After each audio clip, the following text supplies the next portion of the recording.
سحری کے اوقات میں ایسا ہوتا ہے کہ لوگ اذانوں کا انتظار کر رہے ہوتے ہیں، یا اگر اذان ہو جاتی ہے تو وہ اپنے محلے کی اذان کا انتظار کر رہے ہوتے ہیں، یا اذان ہوتی ہے تو وہ ٹوتھ برش یا مسواک کا شروع کر دیتے ہیں، یا پانی کا آخری گلاس پینا شروع کر دیتے ہیں۔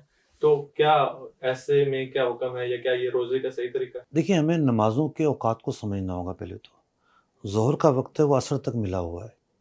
کسی نے ظہر کی نماز نہیں پڑھی، عصر کا وقت شروع ہونے سے 10 سیکنڈ پہلے بھی نیت باندھ لی اور سلام اگرچہ کہ عصر کے وقت میں ختم ہوا، نماز ہو جائے گی۔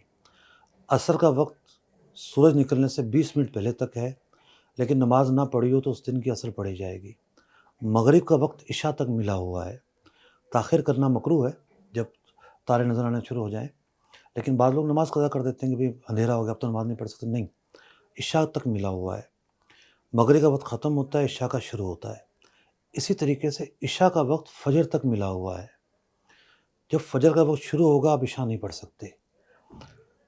تو فجر کی اذان ہوتی ہے عشاء کا وقت ختم ہونے کے بعد، اور جو سحری کا وقت ہے وہ فجر کا وقت شروع ہونے سے پہلے تک ہے۔ اب یہ عشاء کا وقت تھا، یہ فجر کا وقت ہے۔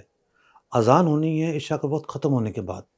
جیسے ہی عشاء کا وقت ختم ہوتا ہے، سحری کا وقت ختم ہو جاتا ہے، طلوع صادق ہو جاتی ہے، فجر کا وقت شروع ہو جاتا ہے، تو رات ختم ہو جاتی ہے۔ اب کھانے پینے کی اجازت نہیں ہو سکتی۔ تو اذان تو ہوتی ہے فجر کے وقت میں، تو جیسے ہی وقت ختم ہوا کھانا پینا مکمل بند کر دینا چاہیے۔